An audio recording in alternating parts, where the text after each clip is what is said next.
Let's have a look at this reference design for 50 watts dual output power supply, RDK-1043. It's designed for appliance or industrial or general purpose applications. So this is a single-stage multi-output power supply. We don't have to use any DC to DC post regulators. It can deliver over 90% efficiency at full load condition from end to end. The regulation error on each output is within ±3%, including all of the tolerances. The input here is from 90 to 265 VAC universal input, and the power supply is configured with a 12-volt and 24-volt constant voltage outputs. Let's have a look at the bottom side of the board. The InnoMux2-EP IC sits across the primary and the secondary side of the circuit. A 750-volt power GAN switch is in the IC, and we can deliver zero-voltage switching with no additional circuitry. By doing this, the system power loss can be reduced by up to 10%. This IC comes in a thermally efficient install package, and with this package, it can deliver up to 100 watts power.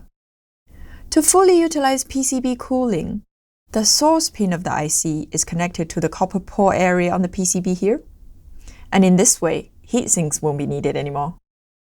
Since this is an evaluation board, the components are actually quite spread out, and this is for testing and measurement purposes. However, for an actual production board, the size of the board would be significantly smaller. Moving on to the secondary side, a very unique thing about this design is that we can use a single winding on the secondary side of the transformer to deliver two different outputs, and each independently regulated. It reduces transformer cost and design complexity.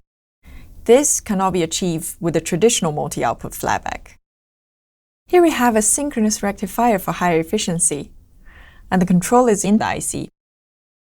Unlike traditional flatback converters, we use two separate feedbacks. This is to sense and regulate the outputs independently. To initiate energy transfer, a switching cycle request is sent to the primary side via FluxLink. FluxLink is PI's proprietary isolation barrier causing technology. It eliminates the need for any optocouplers. This reduces the component count and also improves system reliability.